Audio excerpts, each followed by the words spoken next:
Welcome back. This session, we will create the remote receiver wiring where we can control our remote lawnmower for the elderly or physically challenged. Hello, I'm Tinker. In the previous session, we created the handheld remote transmitter. And after this session, your 4-channel remote and transmitter will work together. All you have to do is connect it to your appliance motors, and we will show you how that's done. So sit back and let's get started. Just a reminder, I am not selling anything. What I am doing is showing you what I came up with for my needs. I hope these videos will trigger the inventive nature in you and may come up with something better or just what I came up with. So with that, let's create. The heart of the assembly is the remote transmitter and receiver. The receiver gets the wireless signal from whoever holds the control to do its thing.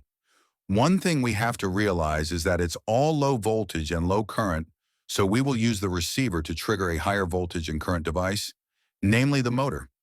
Since the motors may be around 250 watts of power and around 24 volt if we are using standard wheelchair parts, then we need to supply items to handle that extra current.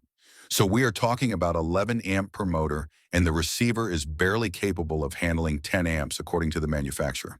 So we have a few options. One would be to use automotive-grade relays, as you see here. It looks intimidating, but we need to reverse the polarity so the motor can run in reverse. The amount of current in amps is easily supplied by the receiver. We will need 4 of these relays per motor. I am showing the wiring diagram, or we can go with heavy-duty reversing relays.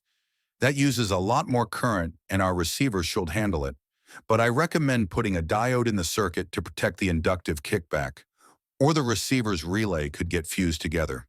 I have not found yet a 40 or 50 amp reversing relay for a reasonable price, but the automotive relays fit the bill nicely. So let's get started. Just a quick note. I keep saying appliance instead of lawnmower. The reason is because this can be used for any item using 2 drives. I am currently making a multi-purpose device using the drives, with a combo grass whipper for summer and salt spreader for winter. Without further ado, let's get busy with the shopping list of parts and explanation why I use these parts. We have already made the transmitter in the last session to control the receiver, which will be in a box on our appliance. In the box, we will contain everything. In previous projects, I used a couple of boxes, but now I am making it all in one for simplicity and looks. In the box, we will house a pre-wired automotive relays, totally 8 for both wheels, or if you wish, you can use the heavy-duty units rated at 150 amp where we only need 30 amp, but much easier to complete the project. It will click loudly, but do the job. We could go with transistorized IGBT type units, but we are trying to keep the cost down and make it buildable by most everyone. I decided to use the box you see here. It's about 11.5 inches long and about 6.5 inch wide and about 3.5 inch deep. Here you see where I have mounted 2 Ryobi battery holders and a flashing light. You can use whatever power supply you desire. I just use Ryobi as it's 18 volt, which is close enough to 24, and spins the motors without issues. I connect the holders in parallel to allow extra current if needed, such as going uphill or under stress of some type. The flashing light is to warn everyone around that the unit is close to them and beware. I will mount this box with the speed controls towards the back of the machine, so it's easier to see and adjust on the fly if needed. I am using 2 of them, one for each motor because no motor is created equal. What may be 50 RPM for one may be 54 RPM for the other, and the unit will not track properly. So this way, I can adjust each motor speed separately. Also in the box, I am mounting a buck power supply at 10 amp and using the same batteries to supply the 18 volt or 24 volt and reduce it to 12 volt to power the receiver and the flashing light. I am also installing a breaker on the battery supply to protect the batteries and also to disable the total power to the unit. Excuse me, Tinker. If we have a speed supply already from the wheelchair, why can we not use that instead of buying 2 units? Hello there, thank you for asking. There are many reasons. One is that the wheelchair controller is not wireless. Someone has to be at that control, which is hardwired to the unit. The control is factory programmed to limit the speed in forward to about 5 miles per hour while the reverse is limited to about 2 miles per hour. It also controls the electric brake, which we do not need. If we remove the brake, which is a safety factor for the rider, then the device can roll away. But in our project, we really do not need the brake or the speed reduction, plus we wish it wireless. Hello, Tinker. There is a lot of info here, but how can I get a copy of the diagrams so I can decipher them and create the same or better?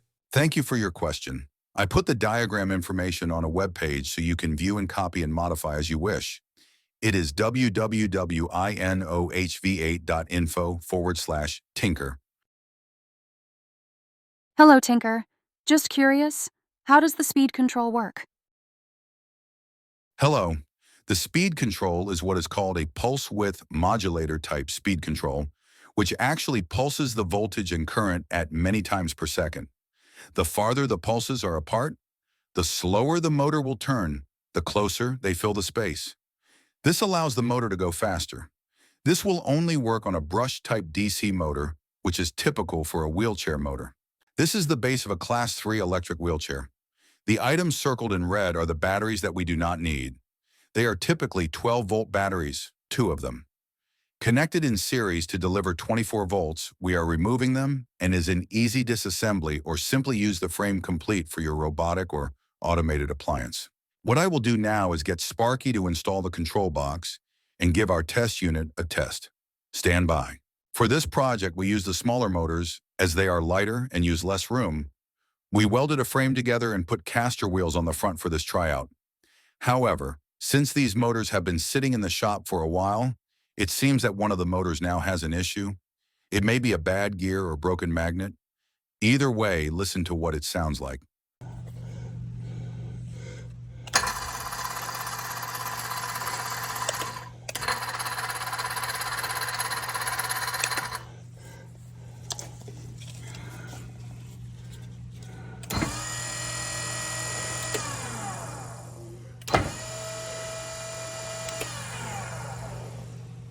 These are the Class 2 motors I used. The one with the red lever is the brake release. While the other unit does not have a brake, the hold in place is controlled by the controller, which we are not using. I do not have any more Class 2 motors at this time, but they are available at a cost. However, if you get a complete wheelchair, they come with 2 motors with wheels and wheel hubs, which if purchased separately would cost a significant amount. The motor I will be replacing is a 120 RPM max motor. I will never use it at that speed, so I am looking to get the 75 RPM motor and control the speeds with the separate speed control that I already have installed. If I were to use the Class 3 motors, I have not seen them available as separate drive, except from the manufacturer, for a lot of money unless I get a used chair complete, which will cost less for sure. They would be more robust, I am sure a higher torque, but take up a lot of room. So I will try and keep it simple and smaller and lighter. The last picture shown is of one of the mowers built using the Class 3 motors, and this one is using the Class 2 motors. If you were to ask which one I like better for performance, it's the Class 3. It's quieter and stronger going up a hill, but they both work well. Please give me a moment so I can get Sparky to replace the motor and give you a demo. Hang on.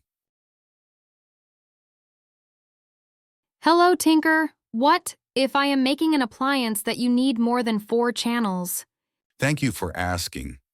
There are more channel devices available such as 6 and 8, but I found that you can only, in many cases, only use one device at a time, unlike the 4-channel, which all the ones I have used allows me to trigger more than one relay at a time, thus allowing me to control both motors at the same time.